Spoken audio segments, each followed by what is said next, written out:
Hello developers, জাভাস্ক্রিপ্টের নতুন একটি ভিডিওতে সবাইকে স্বাগতম। আজকে আমরা জাভাস্ক্রিপ্টের নতুন আরেকটা কনসেপ্ট দেখব, সেটা হচ্ছে সুইচ স্টেটমেন্ট। ধরো তুমি একটা রেস্টুরেন্টে গেলে, সেখানে মেনুতে কয়েকটা অপশন আছে। Number 1 burger, number 2 pizza, number 3 pasta. এখন কাস্টমার যদি 2 সিলেক্ট করে তাহলে সিস্টেমে দেখাবে পিৎজা, মানে সিস্টেম একটা ভ্যালু দেখে কোন অপশনটা ম্যাচ করে সেটা সিলেক্ট করবে। প্রোগ্রামিংয়ে এই ধরনের সিচুয়েশন হ্যান্ডেল করার জন্য আমরা ব্যবহার করে থাকি সুইচ। সুইচ আসলে কি? সুইচ ব্যবহার করা হয় যখন একটা ভেরিয়েবলের ভ্যালু অনুযায়ী ডিফারেন্ট কোড রান করতে হয়, অর্থাৎ অনেকগুলো ইফ এলস কন্ডিশনের বদলে সুইচ ব্যবহার করা হয়। সো বিষয়টি বিস্তারিত বোঝার জন্য আমরা চলে যাব ভিএস কোডে। ভিএস কোডে গিয়ে প্রথমে আমরা হচ্ছে একটা ভেরিয়েবল নিয়ে নিব, যেটা হচ্ছে আমাদের ডে নামে। আমরা ডে ইকুয়াল দিলাম হচ্ছে 3। সো এরপর হচ্ছে আমরা এখানে একটা সুইচ নিয়ে নিব, সুইচ।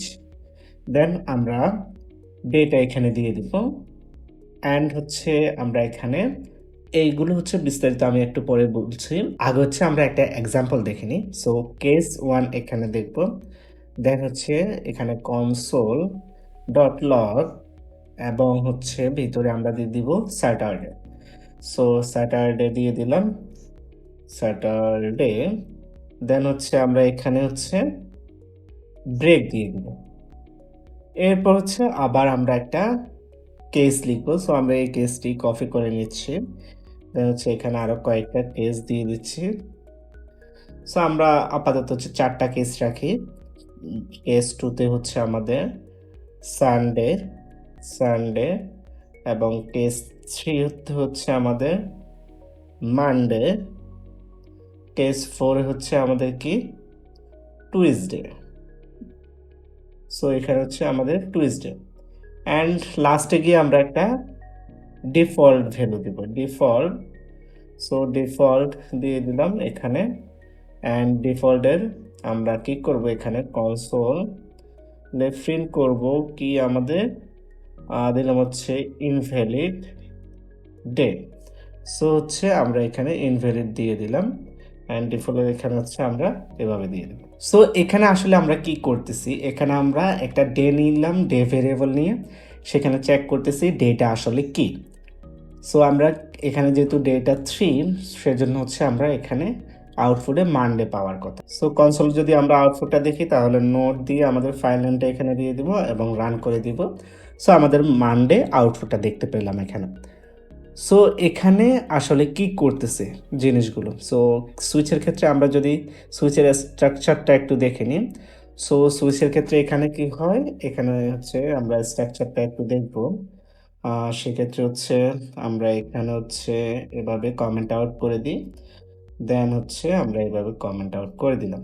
সো সুইচ এখানে হচ্ছে আমরা যখন সুইচ লিখি তখন হচ্ছে আমরা এভাবে হচ্ছে সুইচটা প্রথমে দিই। দেন হচ্ছে এখানে সুইচের একটা এক্সপ্রেশন চেক করি, একটা এক্সপ্রেশন নিয়ে কাজ করি আমরা। দেন আমরা কার্লি ব্র্যাকেটের ভিতরে কয়েকটা কেস লিখতে পারি।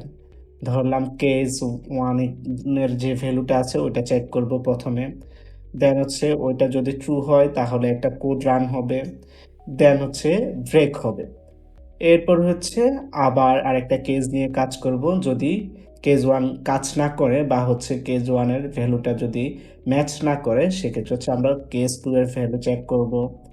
যদি কেস 2 এর ভ্যালুটা ম্যাচ করে তাহলে হচ্ছে আমরা এখানে একটা কোড রান করব।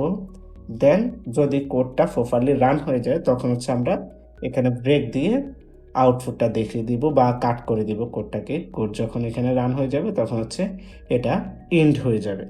এছাড়া হচ্ছে যখন ধরেন এমন হলো যে কেস 1ও মিলল না, কেস 2ও মিলল না, তখন হচ্ছে আমরা একটা ডিফল্ট রাখবো, যেটা দিয়ে মূলত হচ্ছে যদি উপরগুলো কোনোটাই না মিলে তখন হচ্ছে আমরা একটা কোড রান করে দিব। সো এটা হচ্ছে মূলত স্ট্রাকচার। সো এখন এখানে যে আমরা সুইচটা তো বুঝলাম, সুইচের ভিতরে আমরা একটা এক্সপ্রেশন চেক করে কেস চেক করতেছি। এখন এই যে ব্রেকটা আছে, ব্রেকটা আসলে কি করতেছে এখানে? ব্রেকটা সুইচের ক্ষেত্রে খুবই ইম্পর্টেন্ট। ব্রেক না দিলে নেক্সট যে কেসগুলো আছে, এই যে নেক্সট যে কেসগুলো আছে, এখানে তো আমাদের 3 প্রিন্ট হলো। যদি ব্রেকটা আমরা ইউজ না করি তখন কেস 4ও প্রিন্ট হয়ে যাবে। এছাড়া নিচে যদি আরও অনেকগুলো কেস থাকে তখন হচ্ছে নিচেরগুলোও প্রিন্ট হয়ে যাবে। সো আমরা যদি দেখি, ধরলাম হচ্ছে আমরা এখানে ডে 2 দিলাম, ঠিক আছে। সো ডে 2 দিলাম এবং হচ্ছে আমাদের এখানে ব্রেকটা না দিলাম। ডে 2 তে ব্রেক দিলাম না, এখানেও ব্রেক দিলাম না। অ্যান্ড হচ্ছে এখানেও ব্রেক দিলাম না। তাহলে কি হবে এখানে? আমরা যদি দেখি একটু। সো আমরা হচ্ছে এটাকে আবার রান করে দিব। তাহলে এখানে দেখাচ্ছে কি আমাদের সবগুলো হচ্ছে এখানে আউটপুট দেখিয়ে দিচ্ছে। সো এখানে যে কেসটা চেক করলো তখন কিন্তু এটা প্রপারলি হলো না। সবগুলো আউটপুট দিয়ে দিলে তো আমাদের এই সুইচটা হলো না ঠিকভাবে। সো এটা হচ্ছে মূলত আমরা ব্রেকে কি করে এটাকে যখন একটা কেস মিললো একটা কেসে তখন হচ্ছে কোডটা রান করে এটা এন্ড করে দিবে।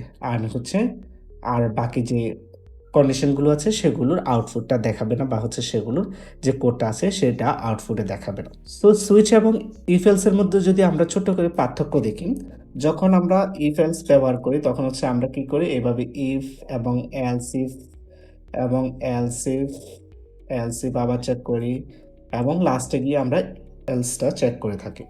সো এক্ষেত্রে কি হয় অনেকগুলো ইফ এলস চলে আসে এবং হচ্ছে আমাদের কোডটা মেসি হয়ে যায়। সেখানে হচ্ছে মূলত আমরা সুইচটা ইউজ করে থাকি। সুইচটার ক্ষেত্রে কি হয় আমাদের কোডটা একটু ক্লিন দেখায় এবং দেখতেও ভালো দেখায়। সো আপনি যদি ইফ এলস দিয়ে করেন তাও হবে, সুইচ দিয়ে করলে তাও হবে, কোনো সমস্যা নেই। যেটা আপনার সুবিধা মনে হয় সেটা দিয়ে করতে পারবেন, নো ইস্যুস। সো যখন হচ্ছে আপনি এক্সপার্ট হয়ে যাবেন অবশ্যই আপনি আপনার সুবিধা মতো করতে পারবেন। সো এখানে যেটা বলেছিলাম ব্রেকের বিষয়ে আমাদের বিগিনাররা অনেকেই এই ভুলটা করে থাকে। আমরা ব্রেকটা যখন দিব না তখন কিন্তু আনওয়ান্টেড একটা আউটপুট আসে। তাই প্রতিটা কেজে আমরা কি করব শেষে ব্রেকটা ইউজ করব। এটা খুবই ইম্পর্ট্যান্ট। সো আজকের এই ভিডিওটা থেকে আমরা হচ্ছে যে প্র্যাকটিসটা করব সেটা হচ্ছে একটা প্রোগ্রাম বানাবো যেটা দিয়ে হচ্ছে আমাদের ইংরেজি 12 মাসের নামটা প্রিন্ট করবে এবং আমাদের ডিফল্ট হিসাবে ইনভ্যালিড একটা মান দিবে। এটা করবে হচ্ছে সুইচ ব্যবহার করে সলভ করার চেষ্টা করবে এবং যখন প্র্যাকটিসটা হয়ে যাবে তখন কমেন্টে আপনার কোডটা শেয়ার করে দিতে পারেন, তাহলে হচ্ছে আমি চেক করে জানিয়ে দিব। আর কমেন্টে অবশ্যই প্র্যাকটিস ডান লিখবেন। আজকের এই ভিডিও থেকে আমরা শিখলাম সুইচ স্টেটমেন্ট কি, কখন সুইচ ব্যবহার করতে হয়, switch buses if else real life example দিয়ে আমরা বোঝার চেষ্টা করেছি। আশা করি বুঝতে পেরেছেন। যদি ভিডিওটি ভালো লেগে থাকে এবং আপনার উপকারে আসে তাহলে অবশ্যই লাইক কমেন্ট করতে ভুলবেন না। চ্যানেলে যদি নতুন হয়ে থাকেন বা এখন পর্যন্ত সাবস্ক্রাইব না করে থাকেন তাহলে অবশ্যই সাবস্ক্রাইব করে দিবেন। আর যদি মনে হয় কারো উপকারে আসবে তাহলে অবশ্যই আপনার ফ্রেন্ড সার্কেল কমিউনিটিতে শেয়ার করে দিবেন, বেশি বেশি শেয়ার করবেন। এতে করে আমরা আরও দারুণ দারুণ ভিডিও নিয়ে অ্যাডভান্স টপিকগুলো নিয়ে আসবো। আমরাও ইন্সপায়ার হব আপনাদেরকে ভিডিও দিতে। সো দেখা হবে পরের ভিডিওতে, ততক্ষণ পর্যন্ত আল্লাহ হাফেজ।